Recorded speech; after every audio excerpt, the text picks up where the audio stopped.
자, 오늘 말씀의 제목은 행복한 가정을 만드는 순서와 방법이라는 제목입니다. 행복한 가정을 만드는 순서와 방법. 원래 떠올렸던 제목은 이거였어요. 뭐냐면 한국은 통혼 때문에 망한다. 이게 원래 제목이었습니다. 같은 내용이에요. 행복한 가정을 만드는 순서와 방법. 자, 좀 안 좋은 소식부터 전해드려야 될 것 같습니다. 2025년 올해에 알게 될 작년에 최고로 갱신된 항목이 있습니다. 안 좋은 소식인데. 정말 안 좋은 게 하나가 갱신이 됐어요. 10년 만에. 역대급. 10년 만에 역대급. 뭘까요?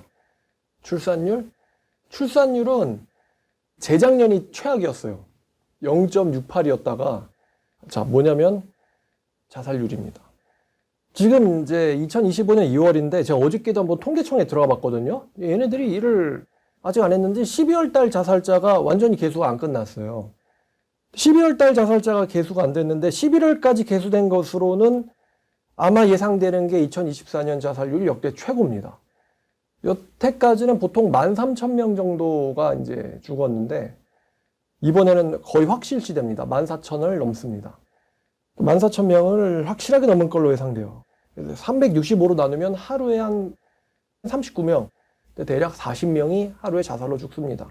하루에 한국의 사망자가 1,000명 정도인데 그 중에 자살로 죽는 사람이 40명입니다. 10대부터 30대까지의 압도적인 사망 원인 1위이기도 합니다. 자살이. 나라가 완전히 골병이 들었다는 소리죠. 그러니까 우리가 자살자만 생각하면 안 돼요. 자살 시도자도 있고 시도했는데 실패한 사람들. 성공이 많을까요? 실패가 많을까요? 실패가 많겠죠. 그리고 시도는 안 하더라도 시도 언제든지 할 수 있을 만큼의 마음속에 어려움을 갖고 있는 사람들 포함하면 한국 사회는 굉장히 심각하게 병이 들어있다 해도 과언이 아닙니다. 그래서 어저께 자살한 사람들이 왜 자살하나를 봤는데 40%가 정신 문제입니다. 정신적 문제고 20%가 경제적 문제. 이제 이게 둘이 합쳐서 60% 정도 원인을 차지하고 있어요. 자, 그리고 또 어제 강남에서 보니까 전국 14개 군데 이상에서 집회가 열렸죠. 탄핵 반대 집회 혹은 또 찬성 집회. 제가 저번 주에 갔을 때도 보이긴 했는데 어제는 사람이 정말 많았습니다. 어제는 강남 나가자마자 무슨 전쟁인가? 나가자마자 들려요. 함성 소리가요. 그래서 저희가 전도하는데 딱 거기에 그 사람들이 이제 군집을 하는데 사람이 진짜 많더라고요. 이번에는 저번에 봤던 거에 3배쯤 넘는 사람들이 모여 있었습니다. 전국 각지에서 집회가 있었죠. 사람들이 윤석열 대통령의 파면 혹은 석방 등의 구호를 외치면서 전국에서 수많은 사람들이 정치색은 달라도 모여서 집회를 했다고 합니다. 10년 만에 자살률이 역대급 최고. 그리고 전국에 운집한 수십만 명의 탄핵 찬성 및 반대 집회, 대한민국은 지금 난리죠. 근데 이 모든 사건들에게 한 가지 원인과 공통점이 있는데 그게 뭘까요? 바로 행복한 가정입니다. 행복한 가정. 여러분이 문학을 보시면 남자들이 적에게 사로잡히면 꼭 하는 말이 있습니다. 뭐죠? 제발 살려주십시오. 저에게는 처자식이 있습니다. 예요. 그죠? 자기는 죽어도 처자식 때문에 죽을 수가 없다는 말이죠. 근데 사실 이 말이 그러면은 뭐 처자식이 없으면 죽어도 돼요? 이게 지금 적을 약 올리는 건가요? 너 결혼 안 했지? 자식 없지? 그러면서 약 올리는 건가요? 옛말의 말입니다. 가화만사성이란 말이 있습니다. 무슨 뜻이냐? 가정이 화목하면 반드시 성공한다 라는 뜻이죠. 만사, 모든 일을 뭘 해도 성공한다는 거예요. 이건 성경뿐만 아니라 가정이 화목하면 모든 일이 성공한다. 이것은 세상 사람들 대부분이 알고 있는 진리에 가까운 말입니다. 그럼 가정이 화목하면 왜 모든 일이 잘 풀릴까요? 사람이 아무리 힘들어도 실패하거나 어려움을 만나도요. 자기를 사랑하는 가족이 있으면 절대로 포기할 수가 없습니다. 아까 저에겐 처자식 있습니다. 이게 무슨 말이에요? 저 혼자라면 죽여도 괜찮지만 저에겐 책임져야 할 사람들이 있습니다. 결국 남자가 죽기 전에 마지막으로 떠올리는 사람들은 처자식인 것 같아요. 남자들이 일이 힘들고 몸이 지치고 또 일한 대로 마음대로 결과가 나오지 않아서 돈이 벌리지 않아서 견디기 어려워도요, 자기를 사랑해주는 가족, 어머니, 아버지, 아내, 이제 여자분에게는 남편, 또 형제나 혹은 자녀들이 있다면 사람들은 포기하지 못합니다. 포기가 안 되는 거죠. 아까 자살 원인의 40%가 정신적 문제, 20%가 경제적 문제라고 말씀을 드렸는데, 어떤 원인이 있다 한들 자기가 가족한테 사랑을 받고 있다고 한다면 사랑을 받고 있는 상태에서는 사람은 자살하지 못합니다. 자살하는 사람들은요, 자신을 사랑해주는, 나는 사랑받고 있지 못해, 사랑받는 사람이 없다고 생각하니까 자살을 하는 거죠. 행복한 가정을 둔 사람은 절대로 포기하지도 못하고 자살하지도 않습니다. 슬피 울며 힘들어할 내 사람, 나를 사랑하는 사람이 뻔히 보이는데 어떻게 포기하고 자살을 할 수가 있을까요? 그래서 끝내 이 사람들은 다시 일어서고 결국에는 성공한다는 말이겠죠. 그렇다면 행복한 가정은 어떻게 만들 수 있을까요? 이건 사실 모든 인간이라면 고민하는 문제일 것 같습니다. 미혼 남자나 미혼 여성이나 혹은 이미 기혼 남성 여성이나 행복한 가정은 어떻게 만들어지는 것인가? 지금 한국 사회가 이렇게 벼랑 끝에 몰려 있는 원인은 사실은 통혼 때문입니다. 통혼이란 신자와 불신자가 결혼하는 것입니다. 쉽게 정의하면 말이죠. 통혼을 하면 신자도 불신자도 둘 다 불행해집니다. 참된 신앙을 가진 사람이 거짓 신앙을 가진 사람, 거듭나지 못한 사람이랑 결혼하는 것도 통혼에 해당합니다. 역시 둘 다 불행해집니다. 불신자끼리 결혼하는 것은 말할 것도 없습니다. 그래도 성경 말씀을 알고 설교를 듣고 위선이니 죽은 믿음이니 한다 할지라도요, 교회를 다니면서 하나님을 믿는다고 생각하는 사람이 안 믿는 사람보다는 훨씬 낫지, 성경도 모르고 하나님도 모르는 사람은 결국 이기적인 자기 자신 사랑, 이기적인 자기 사랑을 가지고 이걸 본질로서 가족을 대하기 때문에 불신자끼리의 결혼은 더 불행할 수밖에 없습니다. 그리고 불행한 부모 밑에서 성장한 자녀는요, 불행해집니다. 그리고 불행한 부부 밑에서 성장한 자녀들은 결코 책임감을 갖지 못하고 또 성숙한 어른이 되지 못합니다. 사실 이것은 한국 사회가 갖고 있는 엄청나게 큰 문제입니다. 성숙한 어른으로 아이들이 자라나지 못하고 있다. 이미 자라나서 올라왔죠. 한국 사회가 선교된 지 120년은 됐는데 최악의 자살률을 갖게 된 것은 통혼 때문입니다. 70년대 기복주의 신앙이 한국을 덮쳤을 때 그때 뿌려진 통혼의 씨앗이 2대, 3대를 거쳐서 이제는 결실을 맺어버렸어요. 2020년대. 한국 사회에서 탈기독교, 교회를 떠나는 이 탈기독교는 역대 최고이고 교회가 정말 광속으로 멸망하고 있습니다. 대신 최고의 자살률과 최악의 혼인율 및 출산율을 보여주고 있어요. 한국 사회는. 많은 사람들이 교인들이 줄어든다고 사람들이 계몽된다라고 생각하는 것 같은데 그렇지 않습니다. 교인들이 줄면서 늘어난 게 자살률이에요.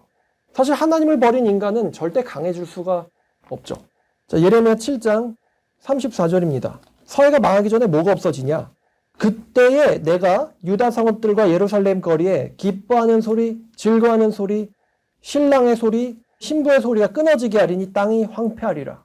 무슨 말씀이냐면 내가 너희 나라를 멸망시키기 전에 뭐가 먼저 줄어드냐?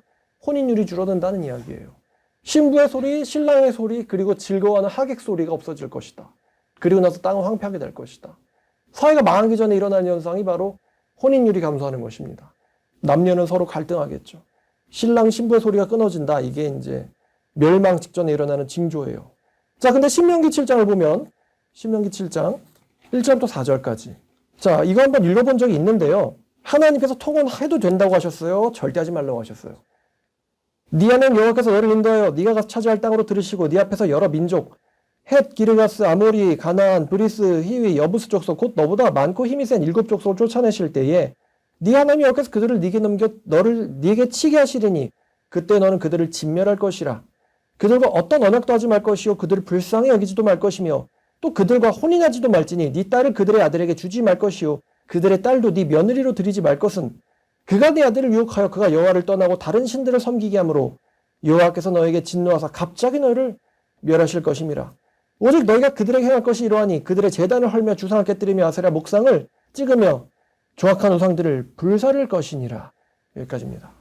통혼의 저주가요, 대를 타고 내려갑니다. 만약에 네가 하나님 경외하지 않아? 그럼 네 자식들은 통혼하게 될 거야. 그리고 네 자식들이 하나님을 떠나게 될 거야. 그리고 그 하나님을 떠난 자식들은 결국 내게 저주를 받고 진노를 받고 멸망을 당하게 될 것이다. 지금 모세가 이야기했지만 예루살렘이 멸망할 때 이 이방 우상 숭배 문제가 굉장히 심각했습니다. 자, 통혼의 저주가 대를 타고 내려갑니다. 그리고 이 저주가 응집된 국가는 결국 이러한 최악의 결과를 맞게 되겠죠. 신명기 28장입니다. 61절부터 66절까지 보겠습니다. 또 이 율법책에 기록되지 아니한 모든 질병과 모든 재앙을 네가 멸망하기까지 여호와께서 내게 내리실 것이니 너희가 하늘의 별처럼 많을지라도 네 하나님 여호와의 말씀을 네가 듣지 아니하므로 남는 자가 얼마 되지 못할 것이라. 여호와께서 너희에게 선을 행하시고 너희를 번성하게 하시길 기뻐하셨던 것처럼 이제는 여호와께서 너희를 망하게 하시며 멸하시기를 기뻐하시리니 너희가 들어가 차지할 땅에서 뽑힐 것이요 여호와께서 너를 땅 이 끝에서 저 끝까지 만민 중에 흩으시리니 네가 그곳에서 너와 네 조상들이 알지 못하던 목석 우상을 섬길 것이라. 그 여러 민족 중에서 네가 평안을 얻지 못하고 네 발바닥은 쉼을 얻지 못하고 여호와께서 거기에서 네 마음을 떨게 하고 눈을 쇠하게 하여 정신을 산란하게 하시리니 마음이 떨리고 눈이 쇠하고 정신이 산란하게 된다. 정신병. 네 생명이 위험에 처하고 주야로 두려워하며 내 생명을 확신할 수 없게 될 것이다. 그러니까 사는 게 아닌 거예요. 원인은 네 하나님 말씀을 네가 떠났기 때문에. 부모가 떠나니까 자식도 떠나고 결국 그러한 민족들이 얻게 될 결과는 멸망이라는 것입니다. 하나님께서 이렇게 말씀하셨어요. 네가 하나님을 경외하지 않으면 네 나라가 어떻게 됩니까? 멸망한다. 네가 하나님을 경외하지 않으면 네 나라가 멸망한다. 내가 너를 뿌리 뽑을 것이다. 신자의 통혼은 아이러니하게도요, 자기들의 가정뿐만 아니라 믿지 않는 사람들의 가정, 그리고 사회, 그리고 국가에까지 영향을 미치고요. 심지어는 국가의 존속까지도 위험하게 합니다. 왜냐하면 크리스찬들은 사회 빛이거든요. 아무리 세상 사람들이 크리스찬들이 역겹다, 띠껍다라고 해도요, 그들은 우리를 보고 있습니다. 믿는 사람들끼리 결혼해서 어떻게 살고 있느냐? 이 이야기는 친척들끼리 모일 때마다 나오는 이야기거리죠. 믿는다는 사람들끼리 결혼해서 어떻게 사느냐? 소문이 안 날 수가 없어요. 불화하든 시기하든 흉보든 말입니다. 제가 지난번 설교에서 통혼을 하면 하나님께서 저주를 내리신다라고 말씀을 드렸습니다. 그러면서 제가 이제 그 뒤로 좀 곰곰이 묵상을 해봤어요. 그랬더니 통혼을 하면 하나님께서 저주를 내리시는 게 아니더라고요. 아닙니다. 저주 내리시는 게 아니에요. 이미 저주받은 상태에 있는 사람들끼리 결혼하는 것이기 때문에 통혼의 저주가 발동하는 것입니다. 하나님이 일부러 통혼했네? 이제부터 죽어봐. 이렇게 하시는 게 아니라는 거예요. 이미 저주 안에 있는 사람끼리 결혼한다는 것이죠. 만약에 여러분들이 결혼할 때에 통혼인 줄을 몰랐고 일부러 한 게 아니에요. 크리스찬이 아니었을 때 혹은 이러한 설교 가르침을 몰랐을 때 통혼인 줄 몰랐고 의도적으로 통혼의 죄를 저지르지 않았더라도요. 이미 저주 자체는 발동한 상태이기 때문에 여러분들이 의도적으로 통혼하지 않으셨어도 통혼의 저주는 똑같이 발동합니다. 그러니까 몰랐었다고 해당 사항 없는 건 아니라는 것입니다.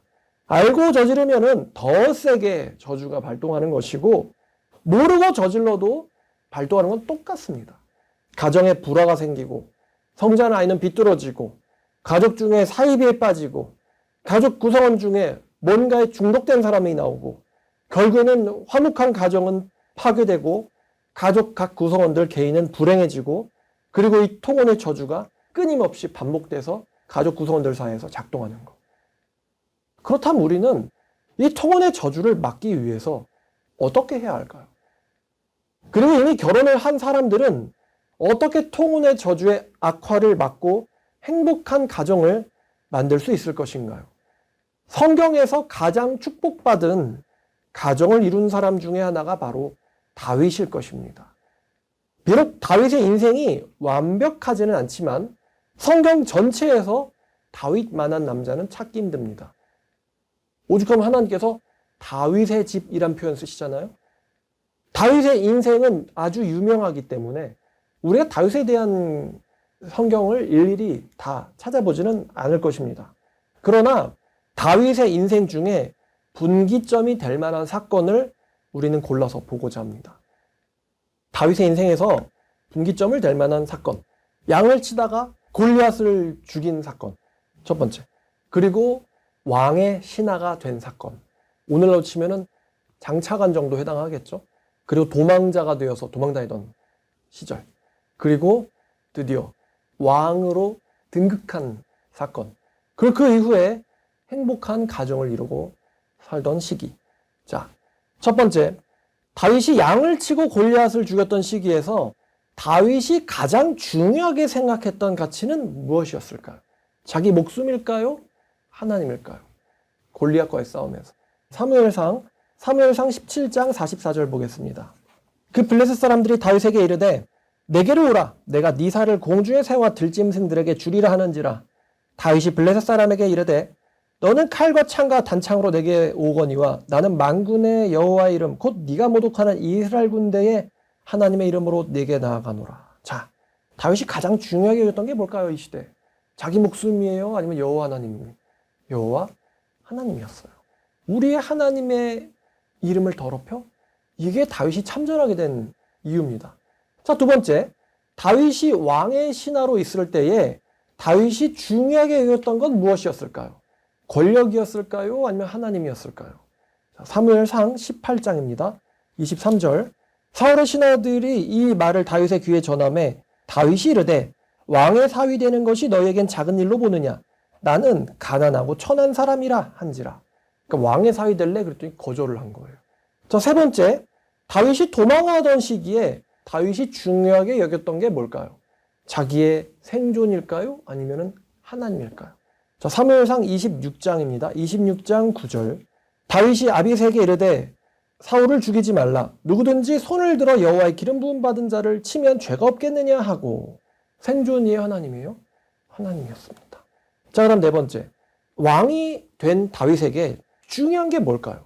왕권 강화였을까요? 아니면 하나님이었을까요? 자, 사무엘하 7장 2절입니다. 왕이 선자 나단에게 이르되 볼지어다. 나는 백향목궁에 살거늘 하나님의 궤는 휘장 가운데 있도다. 왕권 강화예요? 하나님이에요? 하나님이에요. 자, 그 다음 마지막 다섯 번째. 가정을 이룬 다윗에게 중요한 건 무엇이었을까요?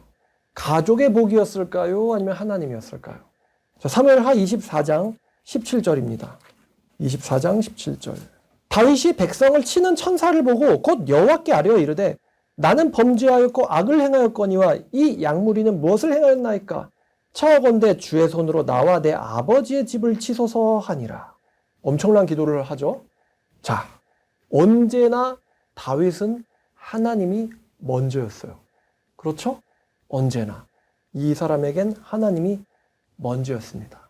다윗은 자기가 먼저가 된 적이 없습니다. 자, 그래서 오늘의 본문 역대상 14장 1절부터 10절까지. 두로왕 히람이 다윗에게 사신들과 백향목과 석수와 목수를 보내 그의 궁전을 건축하게 하였더라. 다윗이 여호와께서 자기를 이스라엘의 왕으로 삼으신 줄을 깨달았으니 이는 그의 백성 이스라엘을 위하여 그의 나라가 높이 들림받았음을 알미였더라. 다윗이 예루살렘에서 또 아내들을 맞아 다윗이 다시 아들들과 딸들을 낳으니 예루살렘에서 낳은 아들들은 사무아와 소박과 나단과 솔로몬과 이팔과 엘리수아와 엘벨렉과 노가와 네벡과 야비아와 엘리사마와 부엘야다와 엘리벨렉이었더라. 다윗이 기름 부음 받아 온 이스라엘의 왕이 되었다함을 블레셋 사람들이 듣고 모든 사람들이 다윗을 찾으러 올라오매 다윗이 듣고 대항하러 나갔으나 블레셋 사람들이 이미 이르러 르바임 골짜기로 쳐들어온지라. 다윗이 하나님께 물어 이르되 내가 블레셋 사람들을 치러 올라가겠나이까? 주께서 그들을 내 손에 넘기시겠나이까 하니 여호와께서 그에게 이르시되 올라가라. 내가 그들을 네 손에 넘기려 하신지라.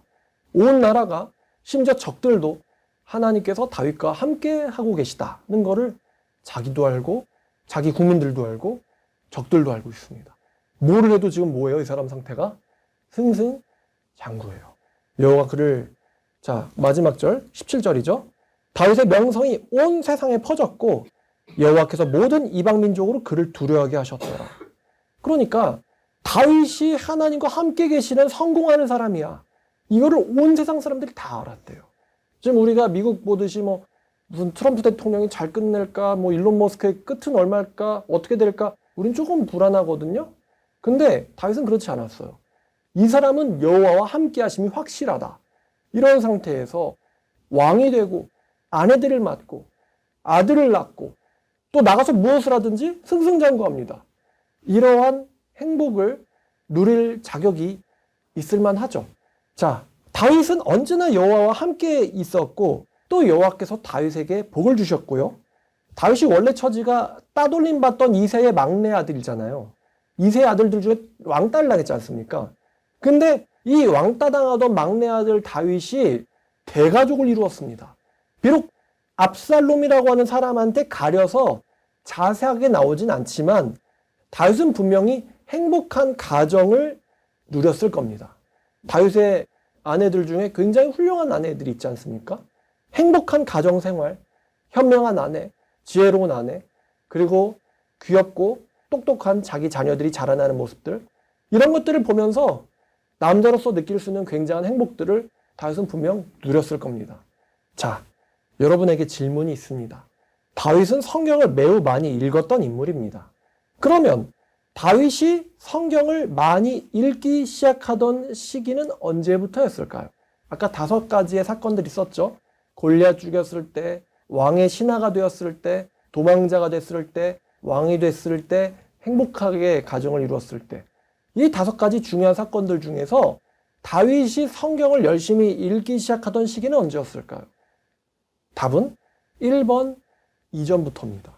다윗이 골리앗을 죽인 용사로서 데뷔하기 전까지 이미 이 사람은 성경을 잘 알고 있었으며 하나님을 경외하고 있었어요. 성경대로 살면서 기도와 찬송을 했던 인물입니다. 그러니까 사울 왕이 정신적인 문제에 시달렸을 때 누구를 부릅니까? 다윗을 불러요. 그러면 이 다윗이 찬송시를 올렸어요. 다윗이 사무엘에게 기름 부음을 받자마자 바로 여호와의 영에 감동되었다라고 합니다. 골리앗을 죽이기 전에도 이미 다윗은 말합니다. 내가 공과 사자의 손에서 이미 여러 번 여호와의 구원을 체험하였다고. 이렇게 여호와의 구원을 경험했었다고 고백하는 장면을 생각해 보면은 이 사람은 사실 처음부터 성경을 열심히 읽던 사람이 분명합니다. 자, 그러면 여러분에게 또다시 질문을 하겠습니다. 다윗이 성경을 열심히 읽고 하나님의 뜻대로 살았어야 할 적절한 타이밍은 언제라고 생각하십니까?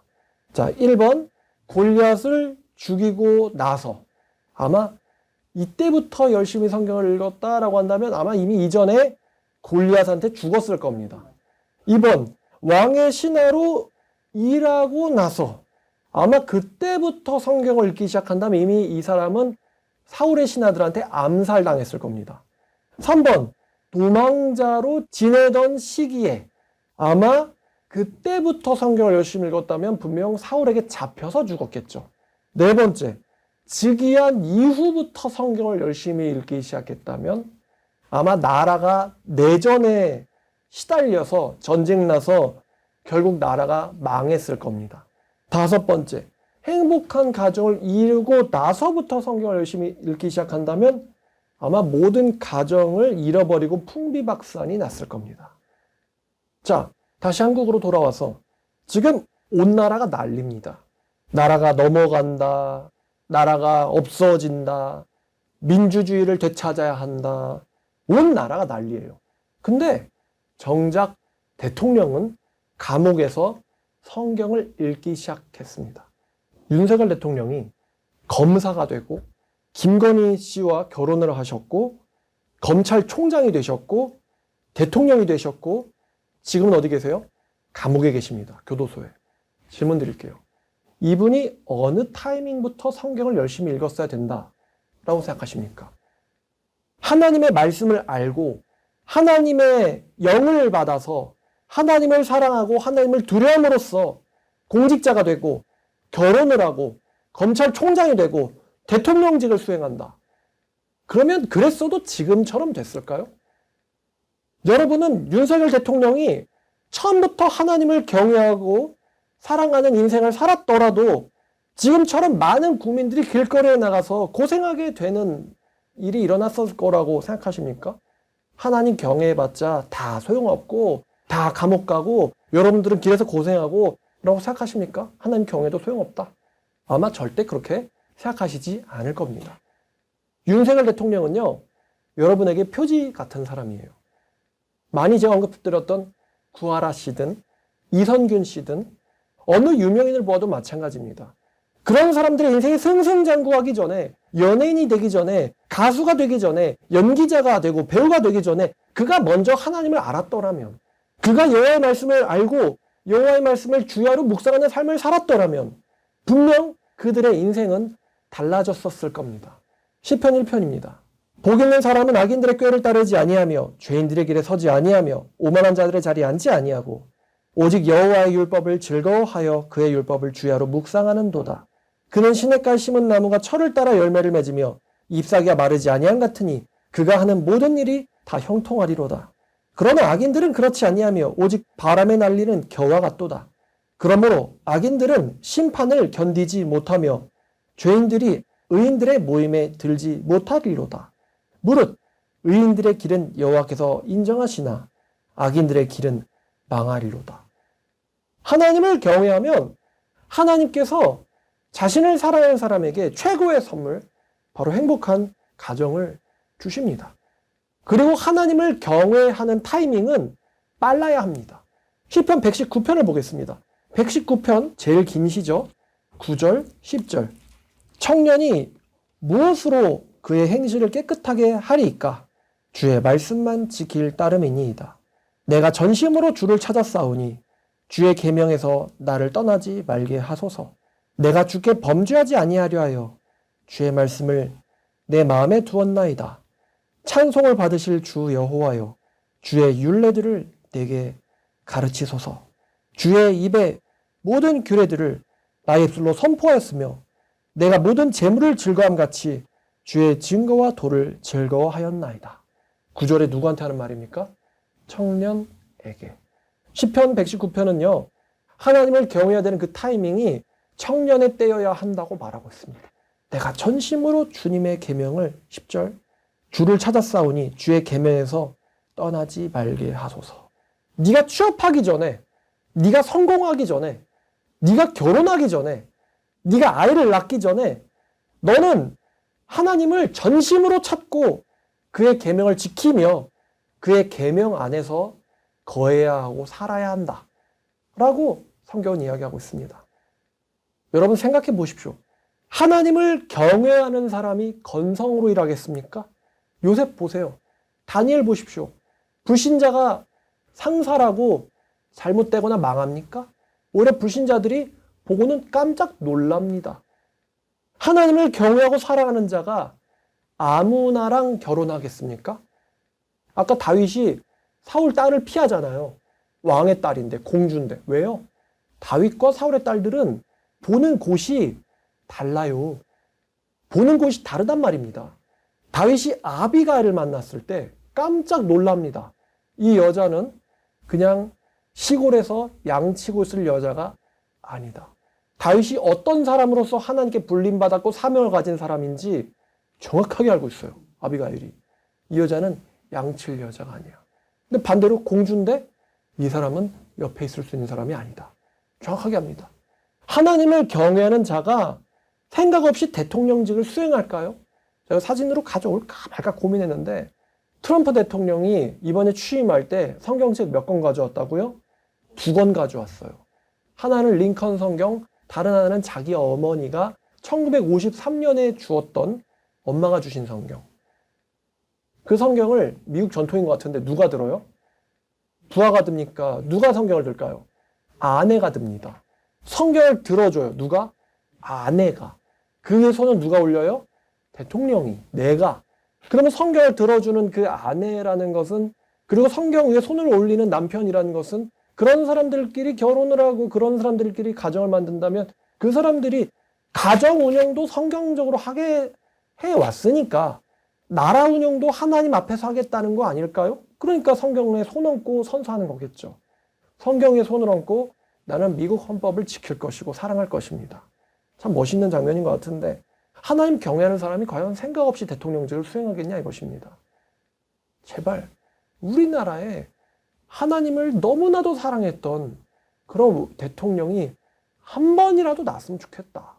정말 울면서 기다릴 것 같은데, 원하는데, 간절히 원하는데, 미국엔 아브라함 링컨 같은 사람들이 있었는데 너무너무 이게 슬프네요. 못 볼 것 같아요. 우리들은.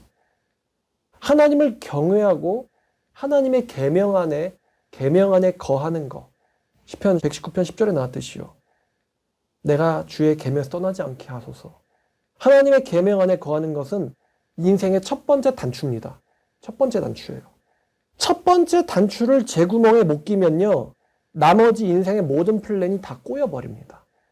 감옥 가서 후회하지 말고, 망하고 나서 후회하지 말고, 지금 하나님의 계명, 하나님의 말씀을 읽고 하나님의 계명 안에 지금 여러분들이 거하셔야 합니다. 이게 모든 인간들이 다 망하고 나서 뒤늦게 후회하는 점이에요. 누구를 봐도. 왜 꼭 감옥에서 성경을 가지고 나오냐고. 왜 거기서라도 보면 정말 다행이긴 합니다. 나라는 망했어도 본인은 처우 갈 수도 있잖아요. SK 회장님도 그렇고 우리나라 대통령님도 그렇고. 나올 때, 거기서 나오실 때 성경 갖고 나오시지 마시고, 애당초 처음부터 그렇게 될 운명이었으면은, 처음부터 성경을 열심히 사랑하셨으면은 감옥 냄새는 맡지도 않았을 텐데 말입니다. 자, 그렇다면은 이미 통혼한 분들은 어떻게 해야 될까요? 제가 말씀드렸듯이 내가 인지하지 못했어도 통혼의 저주는 자체로 발동한다고 말씀드렸습니다. 이미 인생의 플랜이 꼬인 분들은 어떻게 해야 될까요? 결혼을 취소할 수 없습니다. 출산을 취소할 수 없습니다. 취업을 취소할 수도 없고요. 졸업도 마찬가지입니다. 취소할 수 없어요. 여러분들이 하나님 없이 내린 결정들은 이미 저주를 갖고 있습니다. 첫 단추를 잘못 낀 문제 정도랑은 다르게 이렇게 내려버린 결정들을 여러분들이 다시 할 수는 없어요. 옷을 잘못 입었으면 다시 벗고 다시 입으면 됩니다만 여러분들이 내린 인생의 결정들은 되풀이할 수 없습니다. 이거는 옷을 단추를 풀러서 다시 잠그는 수준이 아니고요. 이건 옷을 찢고 다시 재봉해야 하는 수준입니다. 옷이 트어지고 찢어진 흔적들, 그 위로 어색하지만 다시 천을 덧대고 가지런하게 재봉을 해야 하는 것처럼 여러분들이 이미 결정들을 했고 꽤 인생을 살았고 나이를 먹었다는 것은 청년들, 젊은 사람들에 비하면 엄청나게 큰 단점을 가집니다. 제가 좀 나이 드신 분들 상담할 때 늘 이런 말을 드려요. 아무리 여러분들이 지금부터 하나님 사랑한다고 해도요, 어렸을 때부터 하나님을 사랑해왔던 사람들과 동일선상에 있다고 생각하시면 절대 안 된다. 내가 결정하고 내린 결정들에 대해서 그 십자가는요, 자기가 져야 되는 법입니다. 제가 게임 중독자로 살아서 굉장히 시력이 안 좋아졌는데 지금 목사가 됐어도 여전히 시력이 안 좋은 것처럼 자기가 잘못한 결정들에 대한 책임은 지고 그래도 하나님을 감사함으로써 쫓아가야 되는 법입니다. 근데 하나님께서 우리에게 이런 말씀을 주신 적이 있어요. 역대하 7장 14절입니다. 역대하 7장 14절. 내 이름으로 일컫는데 백성이 그들의 악한 길에서 떠나 스스로를 낮추고 기도하면 내 얼굴을 찾으면 내가 하늘에서 듣고 그들의 죄를 사하고 그들의 땅을 고칠지라. 너희들이 이미 저주를 받았어도 이미 대가를 치르고 있다 할지라도 너희들이 자 여기 나와 있는 것처럼요.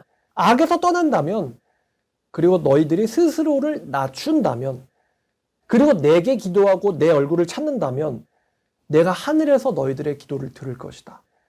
그리고 내가 너희의 죄를 사할 것이다. 그리고 너희들의 망가진 그곳을 내가 고치리라. 고친다란 말이 나오죠? 내가 고칠 것이다. 내가 고칠 것이다. 내가 고칠 것이다. 너희들이 악에서 떠나고 너희 스스로를 낮춘다면 악에서 떠나다 우상으로 점철된 너희들의 인생에서 하나님 없이 결정한 것들이라고 그랬죠. 그 우상으로 점철된 너희의 인생에서 너희들이 우상을 버리고 진심으로 나를 경외하는 삶을 살면 그리고 스스로를 낮추다. 교만했던 너희가 너희의 마음대로 너희의 인생의 왕좌에서 살았던 그 왕좌로부터 너희들이 내려와서 너희 스스로를 낮추고 나 여호와 하나님을 너희의 인생의 왕으로 모신다면 내가 너희를 사해 줄 것이요 또한 내가 너희를 고쳐줄 것이다 라고 약속하셨어요. 이미 망가진 사람들에게 주님이 주신 약속입니다. 내가 너희들이 망가뜨린 곳을 고쳐줄 것이다. 제 생각의 말입니다. 결혼하기 전부터 하나님을 경외하고 하나님을 두려워하는 잠언 마지막 장에 나오는 그 누가 그런 현숙한 년을 찾을 수 있겠느냐. 그런 사람 참 복이 있다. 그런 슬기로운 여자를 찾아서 결혼하는 거나 그래서 이제 한나나 사무엘 모자처럼 축복받은 가정을 만드는 거나 결혼하고 나서 저주 가운데서 하나님을 찾고 십자가 가시밭길을 가는 거나 둘 다 난이도가 너무 어려울 거다라는 생각이 듭니다. 그런 아비갈 같은 여자를 찾는 거나 아니면 미갈 같은 여자랑 결혼하고 나서 십자가의 길을 가는 거나 둘 다 쉬운 일은 아닌 것 같아요. 그러나 여러분들은 결단을 하셔야 합니다. 하나님을 어린 나이에 미리 믿고 하나님을 경외하고 골리앗 앞에 섰었던 다윗이나 아니면은 사무엘 선지자, 아직 어린 아이 사무엘을 뒤로 하고 떠나는 엄마, 울며 떠나는 엄마 한나나 아니면은 울면서 결혼한 내 아내, 이방 여인인 아내들을 떠나보낸 느헤미야의 신하들이나 쉬운 길이 없어요. 하나님을 경외하고 골리앗 앞에 서는 거나 아니면은 내가 잘못했어요. 우상숭배하던 이방 여자를 아내로 맞았어요. 그런데 떠나보내야 해요. 하나님을 위해서. 그래서 울면서 그들을 떠나보냈어요. 백성들이 다 비 맞으면서 울면서 떠나보냈잖아요. 둘 다 쉬운 일은 아니에요. 쉬운 길이 없습니다. 그러나 여러분들이 만약에 하나님만을 사랑하기로 굳게 결단하고 정말 중요한 이야기인데요. 통혼의 저주를 여러분 대해서 끊어낸다면 아까 하나님 말씀하셨죠? 악에서 떠나서 스스로를 낮추고 내 얼굴을 찾으면 하나님 얼굴 그냥 찾으면 안 돼요. 내가 잘못한 결정들 있잖아요. 이미 저주가 발동된 이제부터라도 악에서 또 뭐 하래요? 하나님이 떠나래요. 떠나서 전심으로 내게 구하고 내 얼굴을 찾으면 물론 청년도 전심으로 여호와를 구해야 돼요. 그러나 내가 이미 저지른 잘못된 결정으로부터도 내가 그것을 우상이라는 걸 깨닫고는 전심으로 하나님을 찾으면 내가 그때부터 고칠 것이다. 말씀하셨으니까요. 여러분들이 여러분들 대해서 통혼의 저주를 끊기로 아프지만 결단하고 하나님만을 경외한다면요. 이미 늦었지만 머리는 안 돌아가요. 30 넘으면 머리가 안 돌아갑니다. 성경 말씀이 안 외워집니다. 저도 20살 초에는 하루에 한 장씩 외웠어요. 지금은 방금 말한 것도 까먹습니다. 그래도 지금부터라도 하나님을 경외하기로 여러분들이 결단하신다면요. 통혼의 저주를 끊어내시면요. 여러분들의 노후는 그리고 여러분들의 자녀들은 하나님을 경외하면서 즐거운 인생, 행복한 사회, 건강한 국가가 될 거라고 확신합니다. 우리 하나님 고쳐주신다고 약속했거든요. 만약에 여러분들이 우상에 연연하다가 때를 놓친다면 아마 여러분들은 삼손 꼴이 날 겁니다. 돌아오라. 하나님이 얼마나 삼손의 마음속에서 그 사람도 성령 가진 사람인데 말씀하셨겠어요. 이래서는 안 된다. 알면서도 오진 않았죠. 전 여러분들이 승리하는 여러분, 그래도 하나님 붙잡고 행복했더라 라고 말할 수 있는 여러분들 되기를 원합니다. 비록 인생 자체는 험난했지만 야곱의 인생처럼 또 다윗의 인생처럼 험난했지만 눈 감을 때 하나님이 나와 함께 하셨다며 자식들한테 내가 유언이 있다. 다른 거 아니고 하나님을 경외해라. 그렇게 말할 수 있는 멋진 인생을 여러분들이 사시게 될 거라고 저는 확신합니다. 기도하겠습니다. 하나님 감사합니다.